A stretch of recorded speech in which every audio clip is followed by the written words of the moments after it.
ನಮಸ್ಕಾರ ವೀಕ್ಷಕರೇ, ಉತ್ತರ ಕರ್ನಾಟಕದ ರೆಸಿಪಿಯನ್ನು ನಾನು ಈಗ ಬೀಟ್ರೂಟಿಂದ ಯಾವ ರೀತಿ ರೆಸಿಪಿ ಮಾಡೋದಂತ ಹೇಳ್ಕೊಡ್ತೇನೆ ನೋಡ್ರಿ.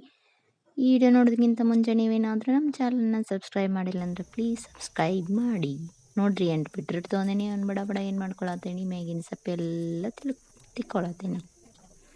ಇದೇ ರೀತಿ ನೀವು ತಗೊಂಡ್ಬಿಡಿ. ತಕ್ಕೊಂಡು ಏನು ಮಾಡ್ಬೇಕಂತಂದ್ರೆ ಈಗ ರೀ ನೋಡ್ರಿ, ಎಷ್ಟು ಪಿಂಕು ಕೆಂಪಾಗಿ ಕಾಣಿಸ್ತಾ ಇದೆ. ಈಗ ಏನು ಮಾಡಬೇಕು, ಒಂದು ಪಾತ್ರೆ ತಗೊಂಡು ತುರಿ ಮನೆಯಿಂದ ಆ ಪಾತ್ರೆ ಒಳಗೆ ಅದನ್ನು ತುರಿದ್ಬಿಡಿ. ಈ ಥರ ನಿಮಗೆ ಇನ್ನೂ ಸಣ್ಣ ಬೇಕಂದರೆ ಸಣ್ಣ ತುರ್ಕೊಳ್ಳಿ, ಇನ್ನೂ ದಪ್ಪ ಬೇಕಂದರೆ ದಪ್ಪ ತುರ್ಕೊಳ್ಳಿ. ಒಂದು ಆನಿಯನ್ ತಗೋರಿ, ಒಂದು ಈರುಳ್ಳಿ ತೊಗೊಂಡು ಏನು ಮಾಡಿರಿ, ಅದನ್ನೂ ತುರ್ಕೊಳ್ರಿ.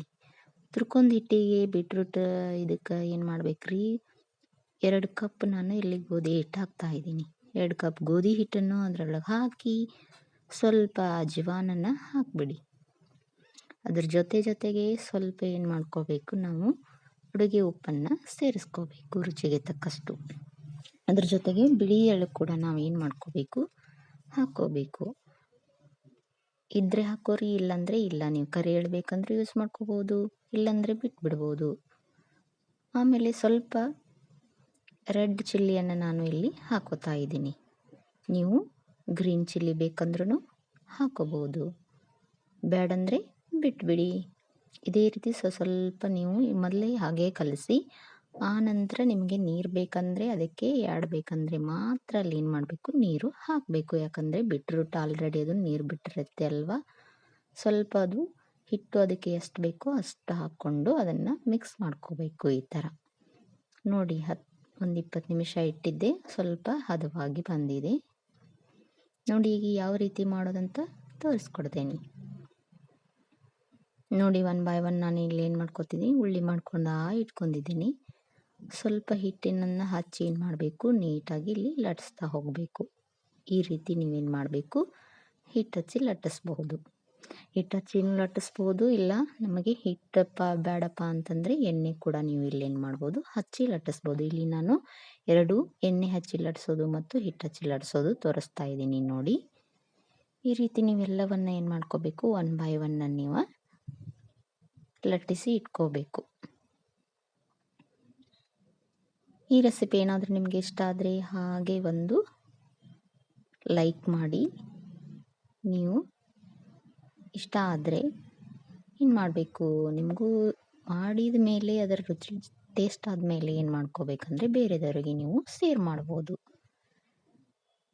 ನೀವೇನಾದರೂ ನಮ್ಮ ಚಾನಲ್ನ ಸಬ್ಸ್ಕ್ರೈಬ್ ಮಾಡಿಲ್ಲ ಅಂತಂದರೆ ಇದೇ ರೀತಿ ಹೊಸ ರೆಸಿಪಿಯನ್ನು ನೀವು ನೋಡಬೇಕು ಮೊದಲಿಗೆ ಅಂತಂದರೆ ಫಸ್ಟ್ ನೀವು ಸಬ್ಸ್ಕ್ರೈಬ್ ಕೆಳಗಿರುವ ಬೆಲ್ ಐಕಾನನ್ನು ಒತ್ತಿದಾಗ ಮಾತ್ರ ಅಲ್ಲಿ ನಮ್ಮ ಎಲ್ಲ ರೆಸಿಪಿಗಳು ಮೊದಲಿಗೆ ನಿಮಗೆ ನೋಟಿಫಿಕೇಷನ್ ಮುಖಾಂತರ ತಲುಪಿಬಿಡುತ್ತೆ ನೋಡಿ. ಇದು ಎಣ್ಣೆ ಹಚ್ಕೊಂಡಿದ್ದೀನಿ.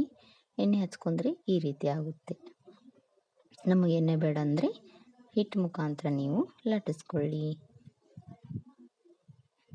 ನೋಡಿ. ಇಲ್ಲಿ 2 ವಿಧಾನವನ್ನು ಕೂಡ ನಿಮಗೆ ಲಟ್ಟಿಸಿ ನಾನು ಇಲ್ಲಿ ಇಡ್ತಾ ಇದ್ದೀನಿ ನೀಟಾಗಿ. ನೀವು ಇದೇ ಥರ ಮಾಡ್ಕೊಳ್ಳಿ. ನಮಗೆ ಚಪಾತಿ ಬೇಸರದಾಗ ಬಿಟ್ಬಿಟ್ಟಿದ್ರೆ ಈ ರೀತಿ ಹೊಸ ರೆಸಿಪಿ ಮಾಡಿಕೊಂಡು ನಾವು ಸೇವನೆ ಮಾಡ್ಬೋದು. ಮಕ್ಕಳಿಗೂ ಕೂಡ ಇಷ್ಟ ಆಗುತ್ತೆ, ಹೌದಾ. ಈಗ ನಾನು ಒಂದು ತವಿ ಇಟ್ಟು ಅದರಲ್ಲಿ ಎಣ್ಣೆ ಹಚ್ಚಿ ಅದನ್ನು ಬೇಯಿಸ್ಲಿಕ್ಕೆ ಹಾಕಿಬಿಟ್ಟಿದ್ದೀನಿ. ನೀವು ಇದೇ ಥರ ಬೇಯಿಸ್ಲಿಕ್ಕೆ ಹಾಕಿಬಿಡಿ ನೋಡಿ. ಎಲ್ಲ ಬೇಯಿಸಿ ನಾನು ರೆಡಿ ಮಾಡಿಟ್ಕೊಂಡೆ. ಸ್ವಲ್ಪ ಪುಂಡಿ ಪಲ್ಯ ಮಾಡಿದ್ದೆ, 2 ಮೆಣಸಿನ್ಕಾಯಿ ಇಟ್ಕೊಂಡು ಇದರ ಜೊತೆ ಚಟ್ನಿ ಹಚ್ಕೊಂಡು ನಾನು ಏನು ಮಾಡ್ತಾ ಇದ್ದೀನಿ, ಅದನ್ನು ತಿಂತಾ ಇದ್ದೀನಿ. ಇದೇ ರೀತಿ ನೀವು ಮಾಡಿ. ಇದಕ್ಕೆ ನಿಮಗೆ ಇಷ್ಟ ಆಗಿದ್ದರೆ ಕಮೆಂಟ್ ಮಾಡಿ, ಶೇರ್ ಮಾಡಿ ಮತ್ತು ಲೈಕ್ ಮಾಡಿ ನೋಡಿ. ಯಾವ ರೀತಿ ಎಷ್ಟು ಚೆನ್ನಾಗಿ ಬೀಟ್ರೂಟ್ ಚಪಾತಿ ಆಗಿಬಿಟ್ಟಿದೆ, ಹೌದಾ. ನೋಡಿದ್ರೇ ನಿಮಗೆ ಬಾಯಲ್ಲಿ ನೀರು ಬರ್ತಾ ಇದೆಯಾ? ಹಾಗಾದರೆ ಇನ್ನೇಕೆ ತಡ, ನೀವು ಮಾಡಿ ನೋಡಿ. ನಮ್ಮ ಚಾನಲ್ ಸಬ್ಸ್ಕ್ರೈಬ್ ಮಾಡಿ. Thank you.